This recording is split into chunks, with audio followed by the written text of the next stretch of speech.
तो आज थोड़ी-सी बातचीत करेंगे कि म्यूज़िक पे जो रिसर्च चल रही है आजकल पिछले करीब 25-30 सालों से, तो बहुत कमाल के रिज़ल्ट्स। एक तो स्टूडेंट्स के लिए एक अच्छी खबर है, इंस्ट्रूमेंटल म्यूज़िक अगर आप सुनें, बढ़िया जिसमें मन डूबने को करे, ऐसा म्यूज़िक तो आपकी याददाश्त बढ़ेगी। जैसे आप चलते हुए कर सकते हैं अगर टाइम कम है, कोई लोग जॉगिंग करते हैं उस समय, अगर आप अपना खाना खुद बनाते हैं घर पे उस समय थोड़ा कमरा-कुमरा ठीक कर रहे हो, तो याददाश्त आपकी अच्छी होती है, मेमोरी पावर बढ़ती है म्यूज़िक से। अब इसके क्या-क्या लिंक्स हैं ये पता नहीं लेकिन इसका ये डायरेक्ट एक रिज़ल्ट है। अच्छा, दूसरी बात ये है कि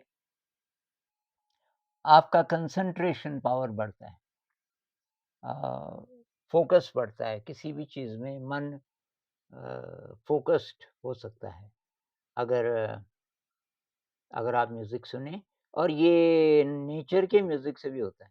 नदी की आवाज़, चिड़ियों की आवाज़ें, ये सब इंटरनेट में मिल जाएँगे आपको। तो आप ये भी कर सकते हो कि ये लगा दिया बैकग्राउंड में, नदी की आवाज़, चिड़ियों की आवाज़ें, ये कभी भी इसको लगा दो, तो इसका असर होता रहेगा अंदर धीरे-धीरे। अच्छा एंग्ज़ायटी, स्ट्रेस, डिप्रेशन ये चीज़ें कम होती हैं संगीत से। अच्छा संगीत हो, क्लासिकल इंस्ट्रूमेंटल। क्लासिकल इंस्ट्रूमेंटल संगीत सुनिए बहुत-बहुत प्रकार का, फिर आपको अगर आज तक आपने ज़्यादा नहीं सुना, तो थोड़ा एक्सप्लोर करेंगे आपको पता चल जाएगा कि ये वाला मुझे ज़्यादा अच्छा लग रहा है। एक इससे हीलिंग होती है, हीलिंग शरीर की भी और मन की भी। कोई हर्ट फीलिंग्स हैं, कोई उदासी ज़्यादा है ज़िंदगी में, कोई डर है, तो उससे ठीक होना शुरू होगा।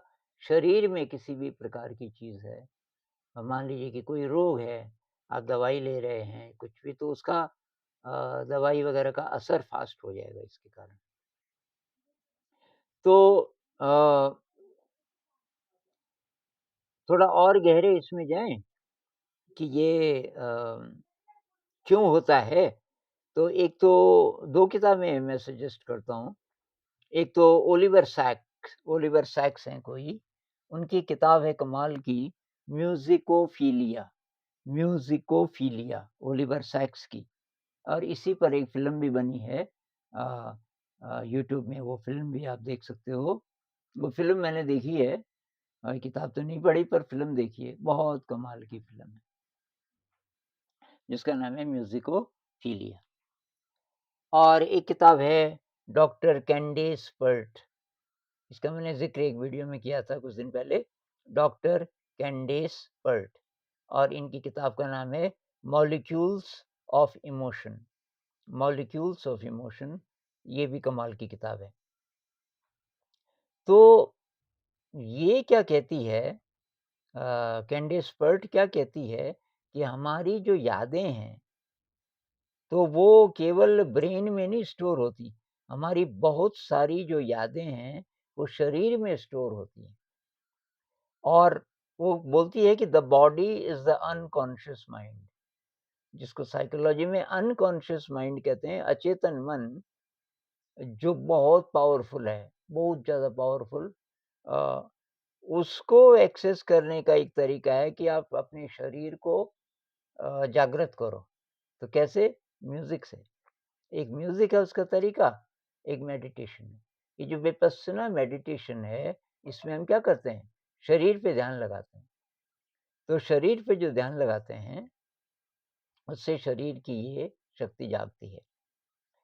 और ये ओलिवर सैक्स जिन्होंने म्यूज़िकोफीलिया लिखी, तो वो कहते हैं कि जब किसी का सेंस ऑफ सेल्फ शैटर हो जाए, मतलब अपने पे विश्वास ही नहीं रहा बीमारी में हो जाता है किसी को कोई अल्ज़ाइमर्स डिज़ीज़ है, इस तरीके की कोई मेंटल प्रॉब्लम्स हैं और बस ये लगे कि मैं कुछ नहीं हूँ, मैं ख़त्म हो गया, मेरी ज़िंदगी बेकार है।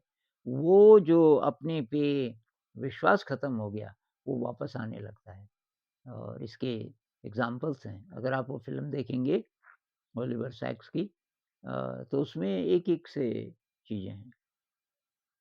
अच्छा इससे इससे 3 कमाल के ये रसायन बनते हैं, ये मैं आपको दिखाना चाह रहा था। ये सेरोटोनिन है, केमिस्ट्री वालों के लिए मैंने चित्र भी बना दिए। ये डोपामाइन है, ऑक्सीटोसिन बहुत बड़ा अणु है, इसका मैंने नहीं बनाया, लेकिन ये 3 हैं। ये क्या करते हैं, तो जो डोपामाइन है वो प्लेज़र की फीलिंग देता है आपको। आप उदास हैं, अब आपने ये संगीत लगा दिया और संगीत आपको बहुत ये वाला है जो बहुत अच्छा लगता है। थोड़ी देर में आपको अच्छा लगने लगेगा, प्लेज़र की फीलिंग। सेरोटोनिन क्या करता है? Healing effect. मूड ख़राब है, हर्ट फीलिंग्स हैं, तो हीलिंग इफ़ेक्ट और पॉज़िटिव इमोशन आना शुरू हो जाता है। ज़िंदगी के प्रति ब्राइटनेस आनी शुरू हो जाती है कि नहीं यार सब ठीक है। ये सेरोटोनिन बनना शुरू हो जाता है बहुत जल्दी मिनट्स में। जैसे ही आप संगीत लगाते हो और उसमें रस आना शुरू होता है आपको और ये रस ही है, ये केमिकल्स एक प्रकार के रस। ऑक्सीटोसिन क्या चीज़ है? ये ट्रस्ट बढ़ाता है, ये रिलेशनशिप को अच्छा करता है। ये माँ के शरीर में बनता है जब माँ दूध पिलाती है बच्चे को। मतलब ये लव हार्मोन है एक प्रकार से और जब कहानी में हम डूब जाते हैं, कोई कहानी सुनाने वाला भी, सुनने वाला भी, तो उसमें एम्पैथी मतलब जो कैरेक्टर्स हैं, जो मेन कैरेक्टर है ख़ासकर, जैसे सिंड्रेला की कहानी है ना, और सिंड्रेला बेचारी बहुत ज़्यादा परेशान, सौतेली माँ माँ तो नहीं चाची थी शायद, तो उसके प्रति जो हमारी एम्पैथी है, उस एम्पैथी के कारण ये ऑक्सीटोसिन बनता है, इसीलिए तो कहानी में इतना मज़ा आता है। तो इसका एक एप्लीकेशन है, ये हस्बैंड वाइफ जैसे ना अब वैसे तो ठीक है, एक-दूसरे से दोस्ती है, शादी हुए कुछ समय हो गया, लेकिन खटपट ज़्यादा होती है, विचार नहीं मिलते, मन उदास बार-बार हो जाता है। आप म्यूज़िक ट्राई कीजिए। म्यूज़िक बजाना शुरू कर दीजिए।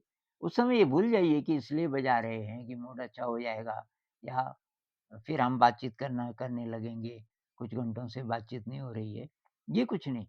आप म्यूज़िक लगा दीजिए और धीरे-धीरे आप देखेंगे कि वो सकारात्मक आपका जो पार्टनर है, वो थोड़ा सकारात्मक होना होना शुरू हुआ।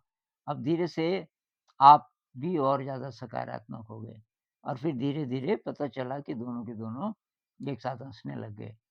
तो उसमें होता क्या है कि पीछे जो गुज़री हुई ज़िंदगी के जो खुशनुमा पल हैं, जो अच्छी अच्छी यादें हैं आपके रिलेशनशिप की, जब आप एक-दूसरे को जब शादी नहीं हुई थी, एक-दूसरे से प्यार था मान लीजिए, तो बहुत ज़्यादा वेट करते थे कब बात हो।